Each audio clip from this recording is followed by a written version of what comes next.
Hello students, let's see this question. The question says कि ये matching the column the match the column type का question दिया हुआ है आपको.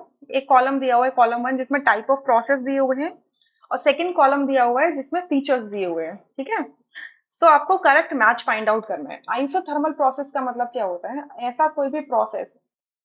ठीक है. आइसोथर्मल प्रोसेस का मतलब है एक ऐसा प्रोसेस जिसके अंदर डेल्टा टी मतलब टेम्परेचर चेंज ड्यूरिंग द मतलब इनिशियल से फाइनल की तरफ जब जाते हो तो टेम्परेचर चेंज क्या हो? जीरो रहे. ठीक है. डेल्टा चेंज क्या टी रही या जीरो. और इसको दूसरे टर्म्स में क्या बोल सकते हो? टेम्परेचर क्या रहे? कांस्टेंट. टेम्परेचर क्या है? कांस्टेंट.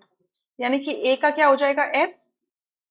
या आइसोबेरिक प्रोसेस का मतलब क्या होता है? आइसो का मतलब बेसिकली सेम होता है. ठीक है. और बेरिक मतलब बार जो शब्द है वो प्रेशर के लिए इस्तेमाल होता है. ठीक है. आइसोबेरिक प्रोसेस का मतलब क्या होता है? Delta P is equals to zero. और आप कह सकते हो कि प्रेशर इज कांस्टेंट.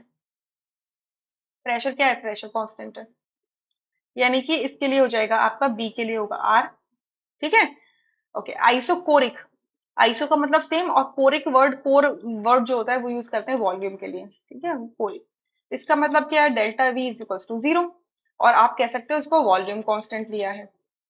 आपने क्या लिया? वॉल्यूम कांस्टेंट लिया है. ठीक है. यहाँ से ये हटा दो नहीं तो ना. वॉल्यूम कांस्टेंट लिया है. सो यानी कि आपका सी का हो जाएगा क्यू. और एडियाबैटिक प्रोसेस का मतलब क्या होता है? एक ऐसा प्रोसेस जिसके अंदर हीट एक्सचेंज ना हो. मतलब आपने जो सिस्टम है वो एक ऐसा थर्मस फ्लास्क के अंदर डाला हुआ है जिससे सराउंडिंग और सिस्टम के बीच में हीट एक्सचेंज ना हो. यानी कि डेल्टा क्यू अगर आप लिखना चाहो तो इट इज जीरो. ठीक है. Delta Q is zero.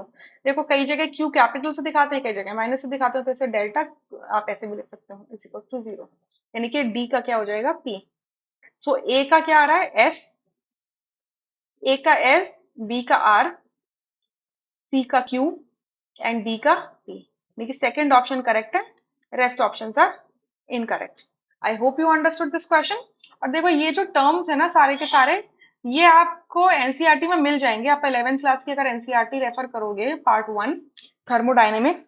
सो ये वर्ड्स ना हर मतलब ऐसे नहीं कि एक जगह पे लिख के दिए हैं कि आइसोबेरिक का मतलब ये, आइसोकोरिक का मतलब ये है. बट हाँ इनके आपको मतलब समझा दिए गए हैं डिफरेंट डिफरेंट प्लेसेस पर. ठीक है.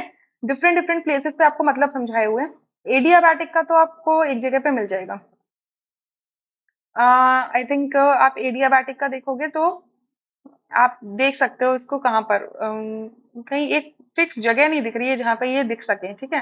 मतलब ये एक जगह पे नहीं दिखाई दिए हैं आपको. पूरी बुक के अंदर आप पढ़ोगे ना तो ये कहीं ना कहीं ये टर्म्स जो है ना मेंशन कर दिए गए हैं. ये टर्म्स कहीं ना कहीं मेंशन कर दिए गए हैं. सो मैं तो ये कहूंगी कि एक बार बुक को गो थ्रू कर लो या फिर आप मैंने बता ही दिया आपको इनका. और इससे ज्यादा कोई मतलब भी नहीं है. ठीक है. So I hope you understood this question. Thank you. Equals to zero.